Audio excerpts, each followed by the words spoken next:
जय हिंद दोस्तों, good morning, सुप्रभात। एक बार फिर से आप सभी का हार्दिक स्वागत और हार्दिक अभिनंदन है। बिहार शिक्षक भर्ती परीक्षा 2023 3 अगस्त सन 2023 आज का डेट है।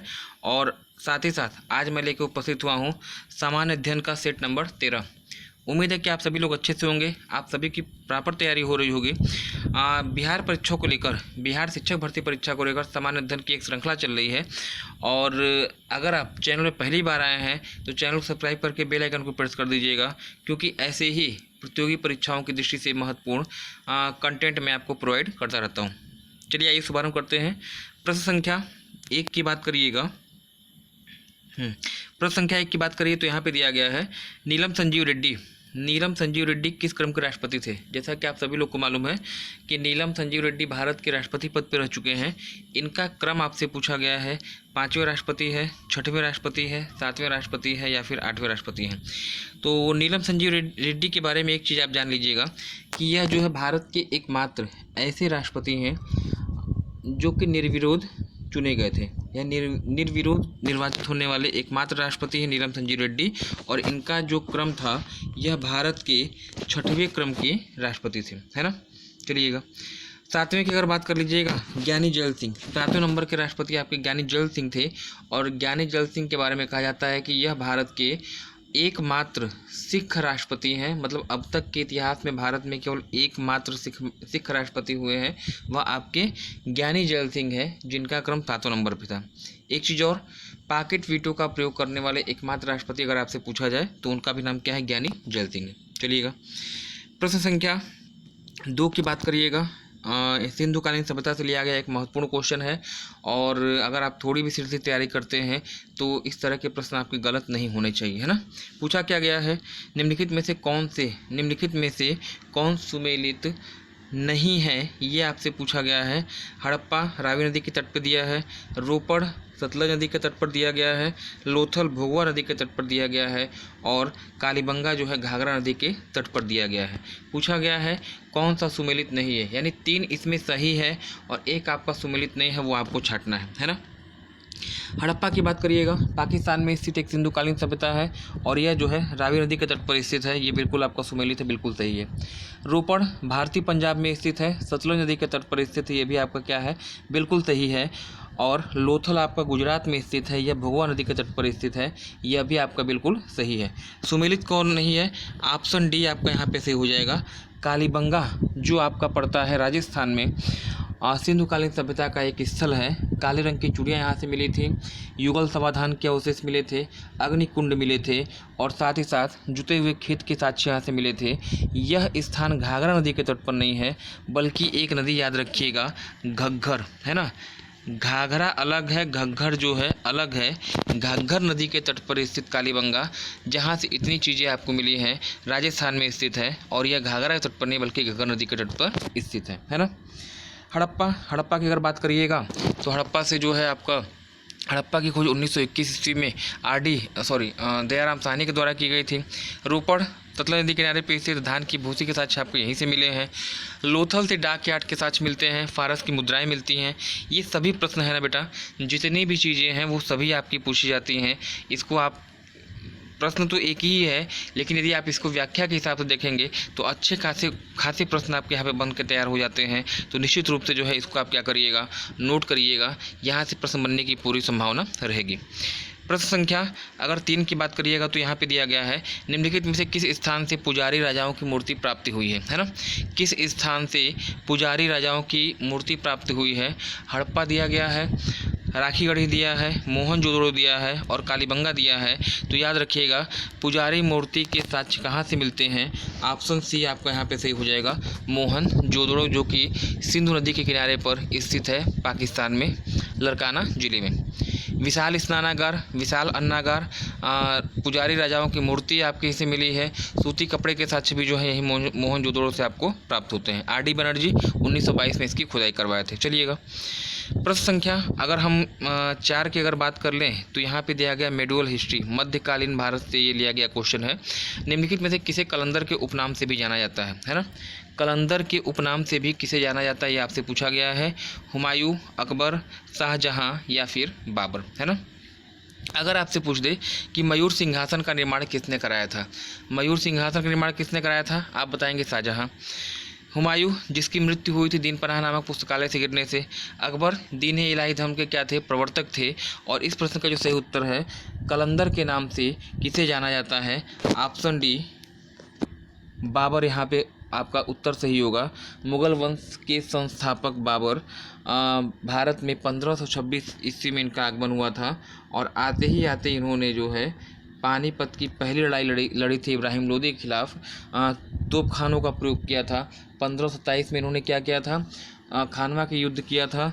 1528 में मेदिनी राय चंदेरी का युद्ध किया था और 1529 में जो है इन्होंने घाघरा का युद्ध किया था। तो बाबर को आप क्या कहते हैं, उपवनों का राजकुमार भी कहते हैं और कलंदर के नाम से भी जानते हैं, है ना। चलिएगा, प्रश्न संख्या अगर यहाँ पे हम देख लें 5वां ज्योग्राफी से लिया गया क्वेश्चन है। विज्ञान की वह शाखा जिसके अंतर्गत आप भूकंप का अध्ययन करते हैं, भूकंपों का अध्ययन किया जाता है, वह क्या कहलाती है, वो आपसे पूछा गया है। अच्छा क्वेश्चन है, इंपॉर्टेंट क्वेश्चन है। आर्थिनोलॉजी, सेलेनोलॉजी, सिस्मोलॉजी या फिर हिमेटोलॉजी, है ना। पहले मैं इस प्रश्न का उत्तर दे दूं, सभी लोग इस प्रश्न का उत्तर जानते हैं। वह शाखा जिसके अंतर्गत आप भूकंप का अध्ययन करते हैं क्या कहलाता है, तो ऑप्शन सी आपका सही होगा। भूकंप विज्ञान या सिस्मोलॉजी के रूप में ये आपकी जानी जाती है, ठीक है ना। अन्य की चर्चा कर ली जाए। आर्थिनोलॉजी के अंतर्गत पक्षी विज्ञान, पक्षियों का अध्ययन किया जाता है। सेलेनोलॉजी कह लीजिएगा या इसी को कहीं कहीं लिखा मिलेगा सेल्वोग्राफी, और सेल्वोग्राफी के अंतर्गत आप चंद्रमा की सतह का अध्ययन करते हैं। हिमेटोलॉजी की अगर बात करिएगा तो रक्त से संबंधित ये विज्ञान है, मानव रक्त का अध्ययन इसके अंतर्गत किया जाता है ना। चलिएगा, नेक्स्ट प्रश्न संख्या 6 की बात कर लीजिएगा।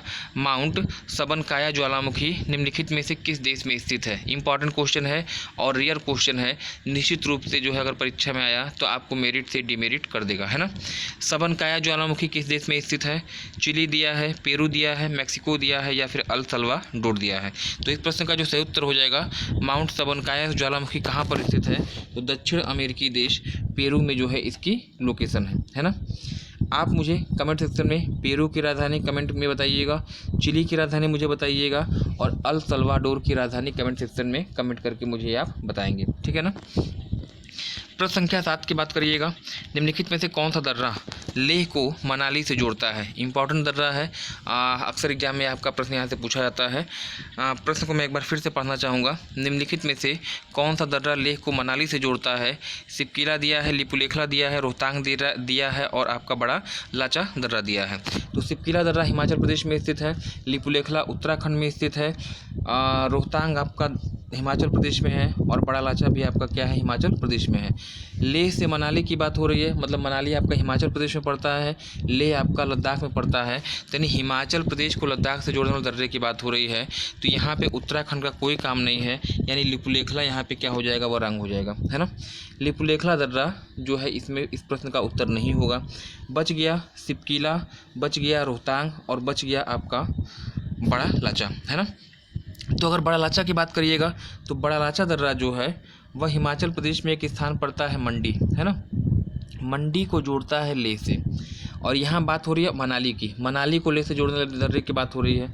सिपकिला तिब्बत को हिमाचल प्रदेश जोड़ता है, ये भी आपका क्या हो जाएगा, गलत हो जाएगा, है ना। सिपकिला दर्रे से ही जो है सतलज नदी भारतीय सीमा में एंट्री करती है, तो सिपकिला आपका उत्तर हो नहीं सकता है। लिपुलेखला ऑलरेडी आपका एलिमिनेट हो जाएगा और बड़ा लाचा जोड़ता है मंडी को लेह से। पूछा गया है मनाली को लेह से जोड़ने वाला, ऑप्शन सी आपका यहाँ पे सही हो जाएगा। रोहतांग दर्रा जो है जास्कर श्रेणियों में स्थित है और यह मनाली को लेह से जोड़ता है। तो तीनों ही दर्रे आपके लिए इंपॉर्टेंट होंगे। सिपकिला भी आपसे पूछा जाता है, रोहतांग भी आपसे पूछा जाता है, बड़ा लाचा भी आपसे पूछा जाता है, इसको आपको ध्यान देना होगा। रोहतांग दर्रा मनाली को लेह से जोड़ता है और बड़ा लाचा जो है मंडी को लेह से जोड़ता है ना। नेक्स्ट अगला प्रश्न जो आज के सेशन का आपका होगा 8वां क्वेश्चन। पूछा गया कि निम्नलिखित में से कौन सुमेलित नहीं है ना। निम्नलिखित में से कौन सुमेलित नहीं है। संविधान संशोधन जर्मनी से लिखा है, मूल कर्तव्य रूस से लिखा है, प्रस्तावना की भाषा संयुक्त राज्य अमेरिका के दिया है और नीति निर्देशक तत्व आपका दिया है आयरलैंड से। एक तरफ सोर्सेज दिया गया है, संविधान के स्रोत दिया गया है, और दूसरी तरफ दिया गया है किस देश से लिए गए हैं उनका सोर्स दिया है ना। फैक्ट दिया है और सोर्सेज आपके दिया गया है। कौन सुमेलित नहीं है, मतलब 3 सुमेलित है और एक आपका सुमेलित नहीं है, आपको बताना है। देखिए, मूल कर्तव्य तो आपका लिया गया रूस से, बिल्कुल 100% श्योर है। प्रस्तावना की भाषा यूएसए दिया है और नीति निर्देशक, देखिए दो चीज़ें यहाँ पे एकदम क्लियर है, बी और डी। नीति निर्देशक तब तो हमेशा आप पढ़ते आए हैं आयरलैंड से, मूल कर्तव्य रूस से, ये भी आप पढ़ते आए हैं। संविधान संशोधन जो है जर्मनी से नहीं लिया गया है। ऑप्शन ए आपका यहाँ पे क्या हो जाएगा, रॉन्ग हो जाएगा, ये सुमेलित नहीं है।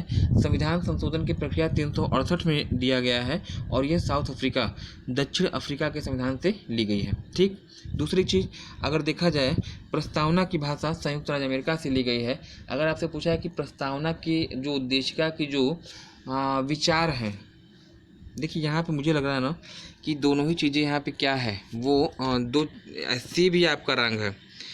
देखिए एक बार फिर से को देखते हैं, ये तो 100% श्योर है कि मूल कर्तव्य रूस से है, 100% श्योर है, राइट है। और नीति निर्देशक तब तो ये भी आपका 100% राइट है ना, तो ये तो राइट है, सुमेलित नहीं है की बात है। संविधान संशोधन को देखें, संविधान संशोधन जर्मनी से नहीं लिया गया है, बल्कि ये क्या है, आरएसए से लिया गया है। आरएसए का मतलब होता है रिपब्लिक ऑफ साउथ अफ्रीका, यानी दक्षिण अफ्रीका से लिया गया है। तो एक तो ये सुमेलित नहीं होगा, पहली चीज़ है ना, पहली चीज़ आपका यह सुमेलित नहीं होगा, संविधान संशोधन सुमेलित नहीं है, यह जर्मनी से नहीं है बल्कि कहाँ से है, आरएसए से है। अच्छा, सी को एक बार देख लिया जाए, प्रस्तावना की भाषा दिया है, संयुक्त राज्य अमेरिका से दिया है ना। अब प्रस्तावना की भाषा और प्रस्तावना का विचार दो चीज़ें हैं। अगर पूछा जाए कि प्रस्तावना का विचार कहाँ से लिया गया है, तब तो आप बताएंगे संयुक्त राज्य अमेरिका। लेकिन यहाँ पे बात क्या हो रही है, संविधान की भाषा की बात हो रही है। प्रस्तावना की भाषा जो है वह ऑस्ट्रेलिया से ली गई है, न कि अमेरिका से ली गई है। तो इस तरह से ऑप्शन सी भी यहाँ पे क्या हो जाएगा, रॉन्ग हो जाएगा। मतलब इस प्रश्न का दो उत्तर सही होगा, संविधान संशोधन आरएसए से है और प्रस्तावना की भाषा जो है वह ऑस्ट्रेलिया से है, न कि संयुक्त राज्य अमेरिका से। अगर यही प्रस्तावना के विचार होता तब आपका उत्तर republic of United States of America हो जाता, यूएसए हो जाता है ना। तो ए और बी, ए और सी, ये दोनों ही क्या हो जाएंगे, इस प्रश्न के सही उत्तर हो जाएंगे ना। आज के सेशन का 9वां क्वेश्चन, निम्नलिखित में से किस अनुच्छेद के तहत राज्यों के महाधिवक्ता की नियुक्ति की जाती है ना, सॉलिसिटर जनरल कहा जाता है। किस अनुच्छेद के तहत राज्यों के महाधिवक्ता की नियुक्ति की जाती है, अनुच्छेद 167 है, अनुच्छेद 166 है, 165 है या फिर 156 है ना। तो इस प्रश्न का जो सही उत्तर हो जाएगा, ऑप्शन यहाँ पे होगा 165, यानी ऑप्शन सी 165 के तहत राज्यों के राज्यपाल के द्वारा नियुक्ति की जाती है। किसकी, तो आप बता दीजिएगा, राज्यों महाधिवक्ता की। और महाधिवक्ता की जो कार्यकाल होता है अधिकतम 6 वर्ष या अधिकतम 65 वर्ष है ना। राष्ट्रपति के, नहीं सॉरी, यह तो गलत हो जाएगा आपका, राज्यपाल के प्रसाद पर्यंत ये जो है कार्य करते हैं महाधिवक्ता। और कार्य का क्या होता है, ये राज्य सरकार का सबसे बड़ा विधि अधिकारी माना जाता है। अंतिम क्वेश्चन जो है इस सेशन का होगा, भारतीय सैन्य, देखिए सैन्य अभ्यास बोंगो सागर का संबंध किन दो देशों से ये आपसे पूछा गया है। भारत सिंगापुर दिया है, भारत मलेशिया दिया है, भारत इंडोनेशिया दिया है और भारत बांग्लादेश दिया है ना। सैन्य अभ्यास बोंगो सागर का संबंध किससे है, तो याद रखिएगा भारत और इंडोनेशिया के बीच में गरुड़ शक्ति है सैन्य अभ्यास। और इस प्रश्न का जो सही उत्तर आपका होगा ऑप्शन डी हो जाएगा, भारत और बांग्लादेश। बोंगो सागर सैन्य अभ्यास भारत बांग्लादेश के बीच में। और एक और आपका है संप्रीति सैन्य अभ्यास, यह भी जो है भारत और बांग्लादेश के बीच में है। तो ये 10 महत्वपूर्ण प्रश्न आज के लिए 10 ही महत्वपूर्ण है, आपके लिए इंपॉर्टेंट होंगे। किसी भी तरह से इनका प्रॉपर नोट्स बनाइएगा। चैनल पे पहली बार आए हैं, चैनल को सब्सक्राइब करके बेल आइकन को प्रेस कर दीजिएगा, क्योंकि ऐसे ही प्रतियोगी परीक्षाओं की दृष्टि से महत्वपूर्ण वीडियोज़ मैं आपको देता रहता हूँ। इस वीडियो को इतना शेयर कर दीजिए कि यह वीडियो वहाँ तक पहुँच सके जिस गरीब व्यक्ति को इसकी ज़रूरत है। धन्यवाद, हैव ए नाइस डे।